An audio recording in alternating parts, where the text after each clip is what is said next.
Amen. Salamat sa Panginoon. At mga kapatid, nandun pa rin tayo sa pinag-aaralan nating body, spirit, and soul. At napag-aralan natin, nalaman natin na nakaraan na kailangan natin ng new birth. Kailangan ang tao ay maipanganak na muli at kailangan siya ay mamatay sa kanyang sarili dahil kung hindi ay hindi siya mabuhay.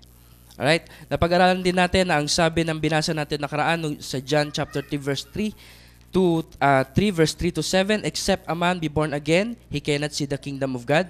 And for that which is born of the flesh is flesh, and that which is born of the spirit is spirit. And nalaman din po natin na ang sabi ng prophet, pag ang tao ay dumating na sa age of accountability, siya ay kailangang lumayo sa mali at magdesisyon at lumakad sa tama.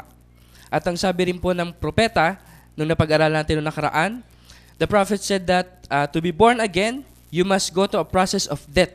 You must die first in order for you to live. So ang pagkamatay po sa sarili ay ito po'y proseso. Hindi po to one time or overnight nangyayari. Born again means that you are identified with our Lord Jesus Christ. Na-identify tayo sa ating Panginoon. Ang ibig sabihin ng born again, hindi ito relihiyon o isang katawagan lamang. Ito'y karanasan. It was the nature of your spirit died, worldly or yung worldly nature, and the nature of your soul is God. Yung namamatay po sa atin ay hindi tayo mamamatay o ililibing na gano'n ang klaseng kamatayan, kundi ang pagkamatay na sinasabi yung nature po ng ating espiritu. Simula tayo na pinanganak, ang sabi ng prophet, we are born in sin, shaped in iniquity. Come to the world is speaking lies. Kaya yung nature na yon ay kailangan mamatay at tayo ay mabuhay sa espiritu. Alright? Ngayon naman po ay dito tayo sa body, spirit, and soul, pero ang topic natin sa araw na ito ay war of the flesh versus the spirit. Alright. Ang sabi ng prophet sa message niyang Thirst, babasahin ko lang, noong 1965, there is a control tower of the soul and one for the body, and each tower is warning caller for the needs of the other. So mga kapatid, ito pong katawan natin ay merong kauhawan na hinahanap. Ang hinahanap ng katawang ito ay ang kauhawan ng mundo.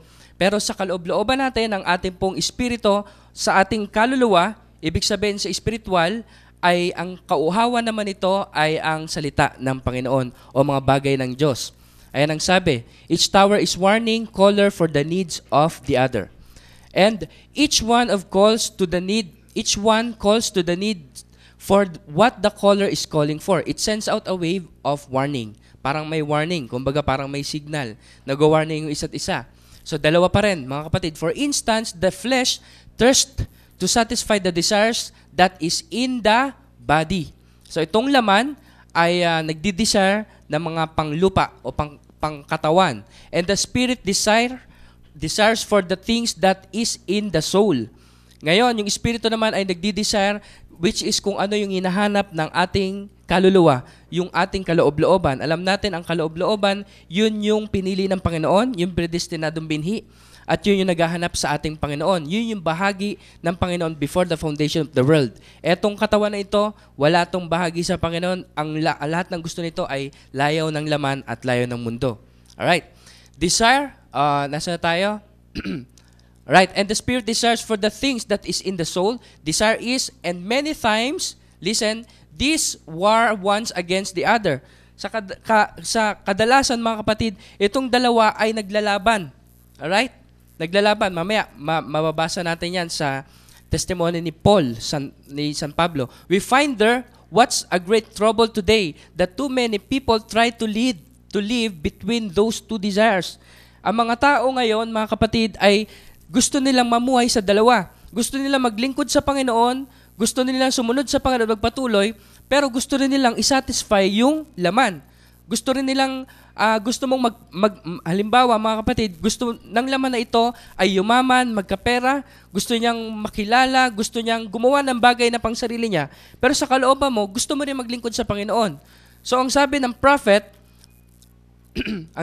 we find there, what's the great trouble today? Doon nagkakaroon ng problema mga kapatid kasi hindi ang tao pwedeng mabuhay sa dalawa. Hindi ka pwedeng magpatuloy sa Panginoon habang nagpapatuloy ka sa laman. Hindi ka pwedeng nagpapatuloy at gusto mong maging karapat-dapat sa harap ng Panginoon, samantalang ikaw ay nagtatrabaho at nagko-compromise. Ikaw ay nagbi-business, ikaw ay merong hanap buhay, ngunit nagko-compromise ka. Ikino-compromise mo ang salita ng Panginoon, ang buhay ng Panginoon ay hindi nakikita sa'yo. Pero gusto mo ring sumimba pag linggo kasi gusto mo i-practice ang iyong religious exercise. Alright? So, hindi pwedeng ganun, mga kapatid. Pag tayo ay maglilingkod sa Panginoon, ialay mo ang lahat, ialay mo ang buhay mo, mamatay ka sa iyong sarili, kalimutan mo ang bagay na dapat mong kamatayan at iwanan at magpatuloy ka sa Panginoon. Ngayon, kung sa laman, yun yung gawain ng laman. So, hindi natin pwedeng pagsamahin dalawa. Ayan ang sabi ng prophet. For one of them desires the things of the earth. So, lahat, yung isang desire ng laman na ito, mga kapatid, ay dito sa mundo, panglupa. Kotse, bahay, negosyo, pag-aaral, trabaho, and everything. The other desires the things of the heaven. Mga kapatid, listen, yung kaloob-looban, mga kapatid, ang desire nyon ay hindi pang lupa. Ang desire nyon ay hindi upang gumanda ka, o gumwapo ka, o maging maganda ang iyong sasakyan, o ang iyong buhay dito sa lupa. Wala yung pakialam doon, mga kapatid. Kasi ang pakialam ng kaloob-looban ay ang mga bagay na makalangit. Ang bagay ng Diyos dahil itong kaloob-looban ay hindi pang lupa, kundi ito'y pang langit. Ang kaloob-looban ay hindi ito mortal, kundi ito'y immortal. Kaya ang pagnanasa nito ay immortal din. Mga eternal things. Pero itong laman nito, gusto nito ng pagkain, gusto nito ng bagay ng lupa. At nakikipagsikuhan pa at kung kailangan may i-compromise, ang pagsisimba at ang kabanalan at ang lahat ay gagawin niya. Bakit? Itong laman ay dito sa lupa. Ang sabi ng prophet, for one of them desires the things of the earth and the other desires of the things of heaven. Alright, next. Ito po ang pinag-aralan natin ng mga una pa na ipinakita nating illustration kung naalala po ng karamihan sa atin.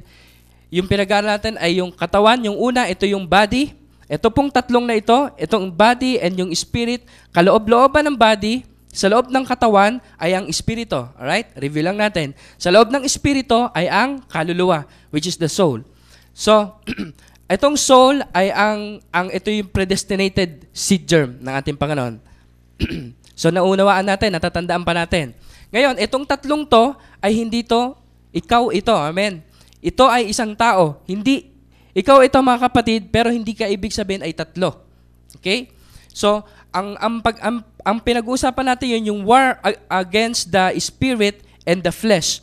Ngayon, mga kapatid, ay ang tatlong yan ay isa, pero malalaman natin, parang ating Panginoon, isa lang siyang persona sa tatlong manifestation. Ngayon, itong tatlo na to ay hindi to tatlong persona. Ikaw ay isang person lang. Ngayon, alright, makikita natin sa susunod.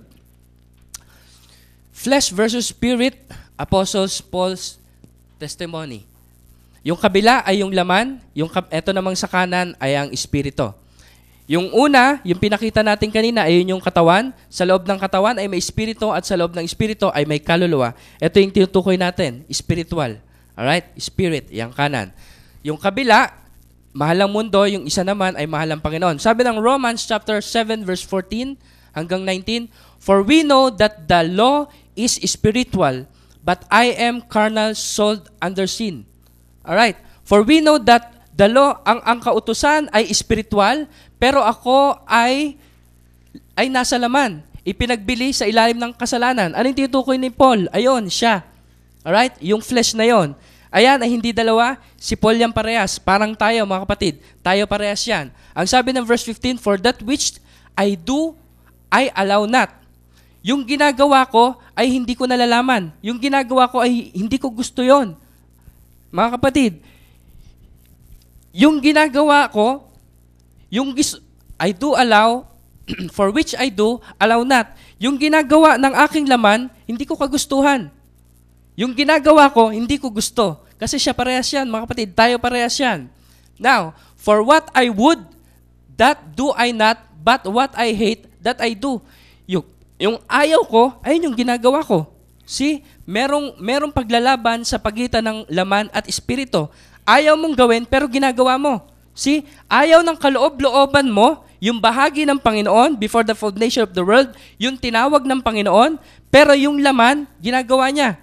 Ang sabi naman sa 17, now, then it is more I that do it, but sin that dwelleth in me. Hindi ako ang gumagawa nun. Pero yung kasalanan na tumitira sa akin. See? So, isa lang yan mga kapatid, pero dalawang naglalaban sa loob. Kaya yung pinakita natin muna kanina, yung triune being. 18. For I know that in me, that is in my flesh, ano yan mga kapatid? Yun. Yung sa akin, nandito sa aking laman, itong laman nakikita nyo ngayon, ang sabi, dwelleth no good thing. Walang nananahan na anumang mabuti. To will is present with me. Ito, yung kagustuhan ay gusto nito. Pagkatapos, but how to perform that which is good, I find not. Hindi ko nagagawa kasi hindi ginagawa ng laman. Mga kapatid, walang nakakalugod sa Panginoon dito sa laman. Kasi lahat ng gusto nito ay pang tao, pang laman, karnal. Pero lahat ng gusto ng sa loob na yon, yun yung kagustuhan ng Panginoon. Right, 19. For the good that I would, I do not. Yung gusto na itong gawin na mabuti, hindi ko ginagawa. Ayaw gawin ng laman. Nararanasan nyo ba yan mga kapatid? Gusto kong manalangin. Gusto kong magbasa ng Biblia. Gusto ko pang higit na mas lumalim sa Panginoon. Pero anong ginagawa ng laman mo? Binibisi ka sa trabaho, binibisi ka sa mga gawaing bahay, binibisi ka sa ibang mga bagay na mundong ito. Pero sa kaloob-looban, merong kauhawan na meron ka pang gustong marating. Meron ka pang gustong maabot. Meron ka pang isang antas na gusto mong mapalapit pa sa Panginoon. Meron kang karanasan na gusto mong maranasan. Merong mga nasa salita ng Panginoon na alam mong totoo na gusto mong maranasan sa buhay mo. Sino yun mga kapatid? Ikaw. Yung totoong ikaw, which is the real you. The inside of the inside is the real you. Pero yung katawan na yun, ayaw mga kapatid. But the evil which I would not, that I do. See? Gumagawa ng kasalanan yung katawan. Right, next. Romans chapter 7 verse 20 hanggang 25. Yung tuloy lang nun kanina. 20. Now, if I do that, I would not.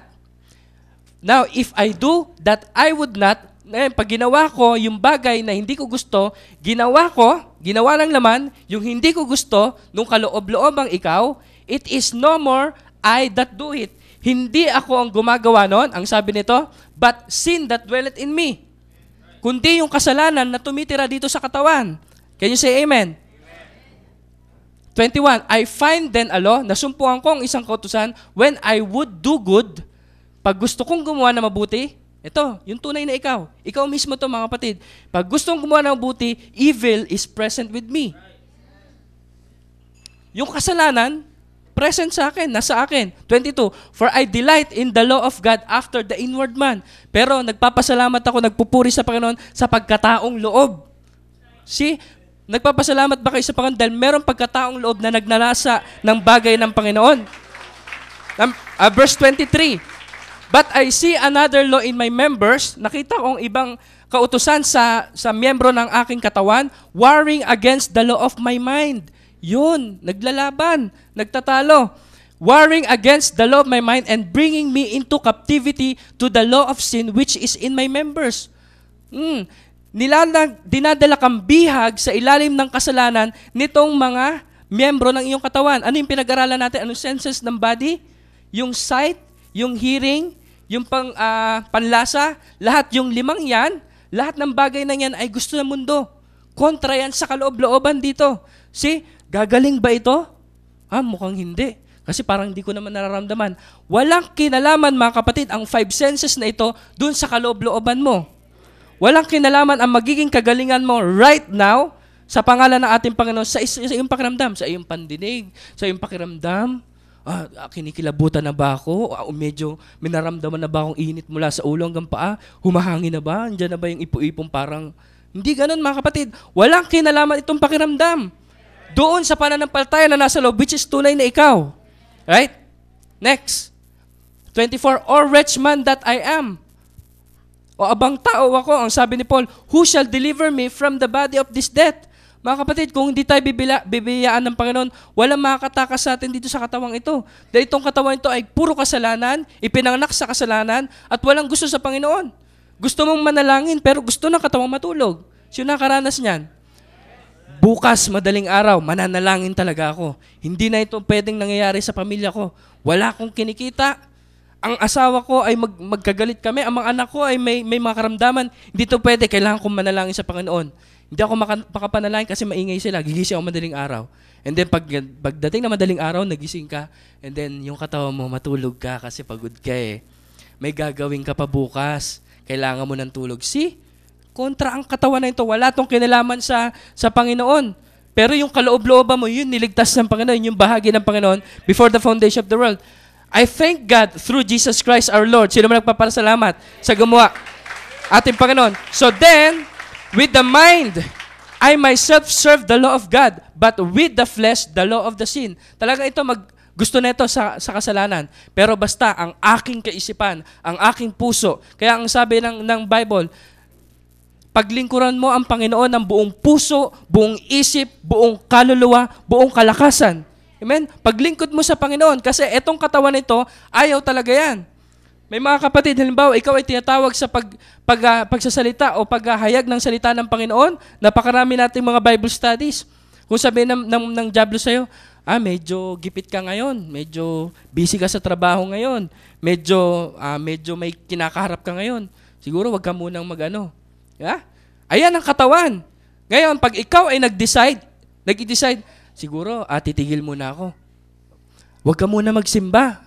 Magkaaway kayo ng boyfriend mo, ng girlfriend mo, magkagalit kayo ng asawa mo. Medyo iba yung mood mo ngayon.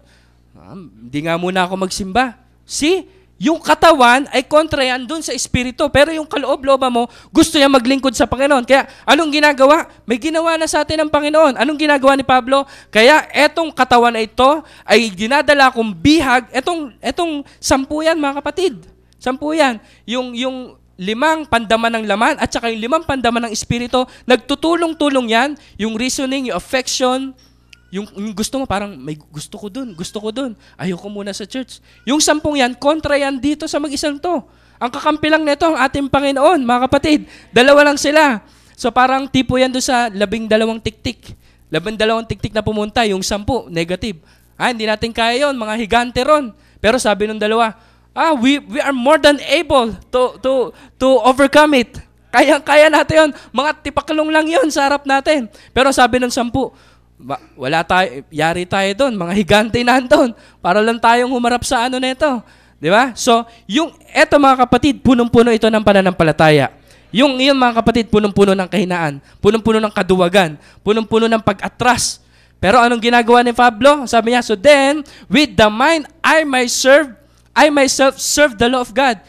Ang pinaglilingkod ko ang aking buong pag-iisip sa ating Panginoon. So yan naman gawin niyo mga kapatid. Pag may sinasabi itong laman na ito, huwag niyo pakinggan, ipaglingkod niyo ng lubos ang inyong buong pag-iisip. Paglingkuran niyo ng Panginoon ng buong isip, buong lakas, buong espiritu, buong kaluluwa.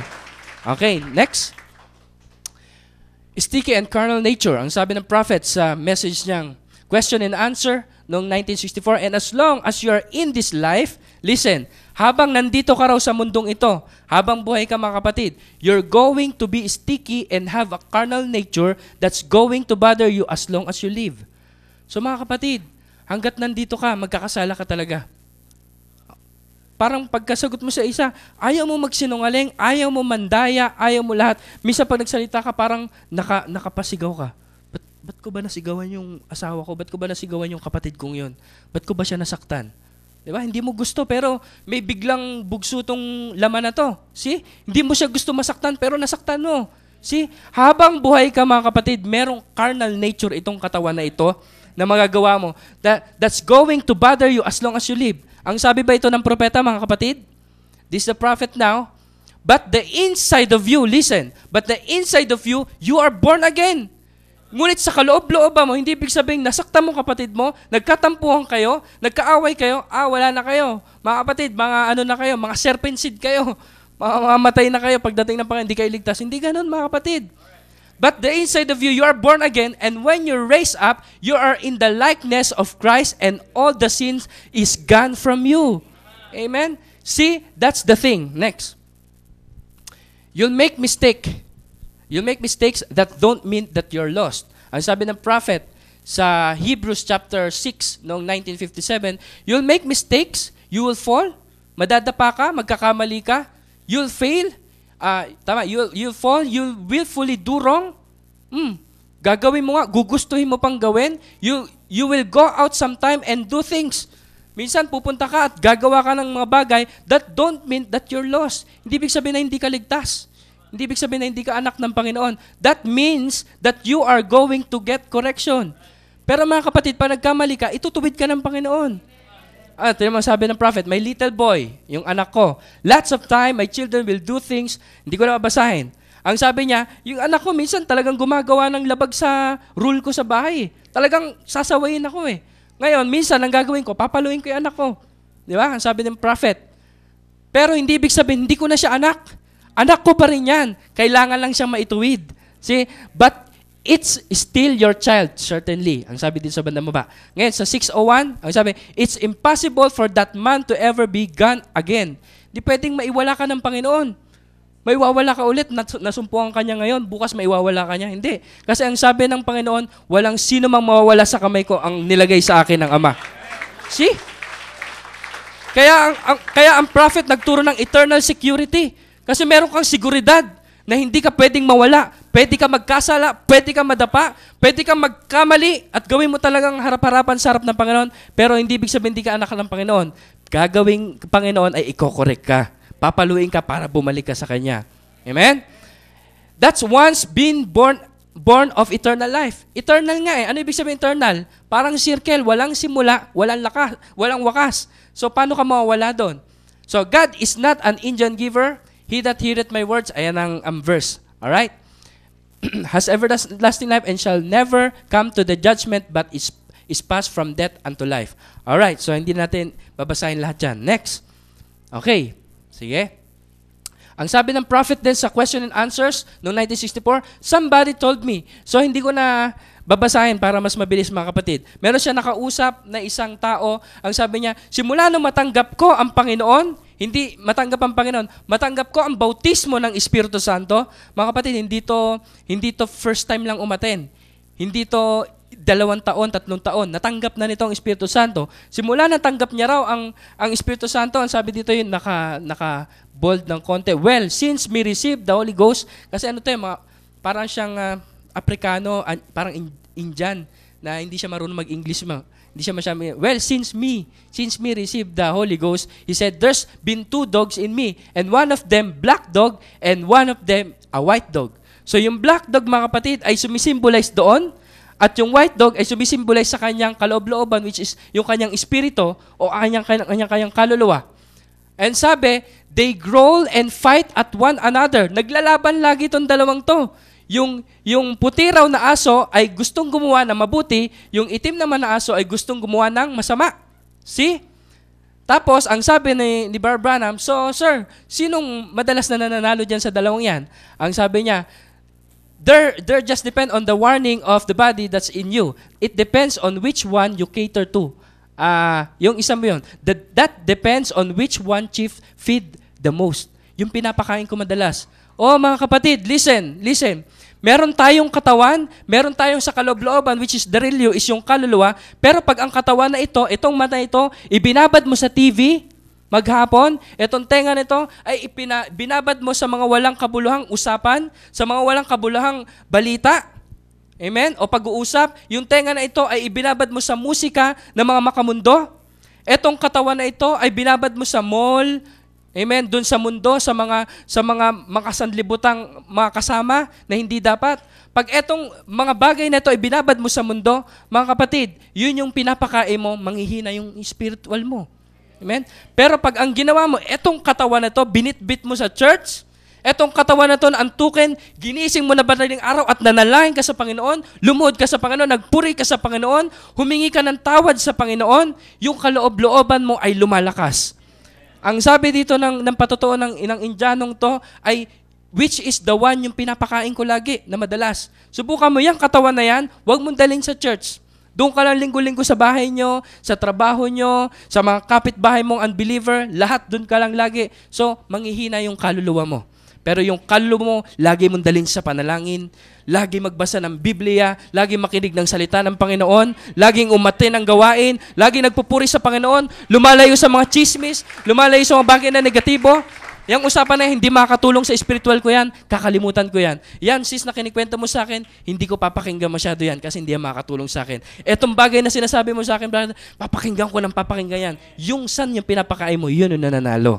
Dalasan. Right? Next. Romans chapter 8, verse 4 to 9, that the righteousness of the law might be fulfilled in us who walk not after the flesh, but after the Spirit. Mga kapatid, sino bang lumalakad sa Espiritu ng Panginoon? Amen. Hindi tayo lumalakad sa katawan, kundi sa Espiritu ng Panginoon. 5, for they that are after the flesh do mind the things of the flesh. Yung katawan nito ay gumagawa sa makalaman o makamundong ito, but they that are after the Spirit are things of the Spirit. Yung mga spiritualidad na, yung mga spiritual na tao na, yung mga naipanganak ng muli, yung mga pinipilit na iwan na ang mundo at pinipilit sinisikap na lumakad sa ating Panginoon, yun ang lumalakad sa Espiritu ng Panginoon. For to be carnally minded is death. Mga kapatid, pag nagpatuloy ka sa lakad ng laman, sa moda ng mundo, amen, sa transaksyon ng mundo na ito, sa daloy ng mundo, mga kapatid, kamatayan yon. Mga kapatid, sana maunawaan natin at pumasok ito sa ating puso. But to be spiritually minded is life and peace. Mga kapatid, pinag-aaralan natin, napakasimple. Actually, napaka-basic nito. Natin pinag-aaralan. Para lang to sa mga baguhan, review lang to sa mga matatagal na. Pero mga kapatid, alam niyo bang pinag-aaralan nating body, spirit, and soul ay tayo nag-aaral sa pagitan ng buhay at kamatayan? Buhay at kamatayan to mga kapatid, hindi to biro. For to be carnally minded is death, but to be spiritually minded is life and peace, because the carnal mind is enmity against God, for it is not subject to the law of God, neither it can be. Mga kapatid, itong carnal na to ay hindi to subject sa Espiritu ng Panginoon o sa kautusan ng Panginoon. Hindi nga talaga mangyayari. Wala. Hindi to magpapasakop mga kapatid. Kaya ang gagawin natin dito, we must die daily. Araw-araw kailangan mo umatay sa katawan na ito. Ayaw magsimba, tinatamad, galit sa kapatid, galit sa church, galit sa pastor, parang galit sa buong mundo. Kalimutan mo yan. Bigyan mo yung kaloob-loob mo, pakainin mo, paupuin mo dyan, magpagpurihin mo sa Panginoon, pakausapin mo sa Panginoon, parinigin mo ng salita ng Panginoon, lalakas yung kalooban mo. Mga kapatid, hanggat hindi natin kinakalimutan yung mga pansarili natin lagi, ay nagpapahirap sa atin. Aatin ako, makikita ko na naman si brother. Hanggat hindi mo kalimutan mga kapatid, hindi mapapalakas ang spiritual mo. Kapatid, yung katabi mo, yung ginawa sa'yo na matagal na hindi parang hindi humingi ng tawad sa'yo, hanggat hindi ka naka-move on dyan, hindi mo kinakalimutan yan, hanggang dyan ka lang mga kapatid. Lahat ng bagay sa katawan na ito na karnal, walang kinalaman sa Panginoon, ni hindi nga maaari. Kaya dapat to kalimutan, itapon, i-waste, basura. Walang kinalaman sa Panginoon. At ang spiritual natin, ilakad natin sa Panginoon, ipagpatuloy natin sa Panginoon, ipaglingkod natin sa Panginoon. Tapusin lang natin itong verse na to. 8, so then they that are in the flesh cannot please God. See? Hindi mo pwedeng i-please ang Panginoon dito. Teka lang Lord, magsusuklay ako. Teka lang Lord, magpupulbos ako para malugod kita. Hindi malulugod ng Panginoon dyan. Ang sabi ng binasa natin, without faith, you cannot please God. Ano magpapalugod sa Panginoon? Yung pagsuklay mo? See? Yung pagpapaputi mo na mukha, hindi malulugod ang Panginoon. Kundi sa pananampalataya sa iyong puso, doon mo malulugod ang Panginoon. Hindi ka pwede, imposible mga kapatid. Walang paraan na pwede malugod ang Panginoon, kundi sumampalataya ka sa iyong puso. Kasi ang pananampalataya, walang kinalaman yung pakiramdam doon. Yung pandinig doon, yung panlasa, yung affection, reasoning, walang kinalaman doon. Ano ba to? Tama ba to? Mali, magpapatuloy pa ba ako dito? Magsisimba ba ako? Minsan, walang kinalaman yung reasoning mga kapatid sa pananampalataya. Without faith, you cannot please God. At ang sabi naman dito, so then they that are in flesh, you can't please God. But ye are not in flesh. Sino bang hindi na namubuhay sa katawan dito ngayon? Dito sa laman. Men, lumalakad tayong namamatay sa laman. But in the Spirit, if so be that the Spirit of God dwell in you, men, yung Spirit ng Panginoon, mga kapatid, hindi ito basta ang Spirit lang na pinag-uusapan natin. Yung Spirit na sinasabi natin, mga kapatid, ito mismo ang Panginoon. Walang ibang Espiritu, kundi ang Panginoon mismo. Pag ito'y nanahan sa'yo, ang sabi ng Bible, now, if any man have not the Spirit of Christ, he is none of his. Pag wala kang Espiritu ng Panginoon, hindi ka sa Panginoon. Pero meron kang Espiritu ng Panginoon, ikaw ay sa Panginoon. Tayo tayong lahat, mga kapatid, palakpakan natin ang Panginoon. Yuyuko tayong lahat sandali at magpapasalamat tayo sa Panginoon. Let us pray. Lord Jesus, salamat po Panginoon sa munti mo mga salita na amin pong napagsalusaluhan. Ikaw po Panginoon, higit Panginoon na paunawa sa amin at higit na ipamuhay namin ito, hindi maging isang kaalaman, hindi isang pag-aaral lamang, kundi ito'y maging isang buhay, Panginoon. Pinupuri ka namin, ina-appreciate ka namin sa lahat ng mga salita mo at sa lahat ng bagay na pinagkakalob mo sa amin. We love you, Father, in Jesus Christ's name. This is our prayer. Everybody say Amen. Amen. Amen. Come to Sunday School. Come to Sunday School. Nabibigay ko sa ating MC. Yes, come to Sunday School. Yes, come to Sunday School. We shall come rejoicing, come to Sunday.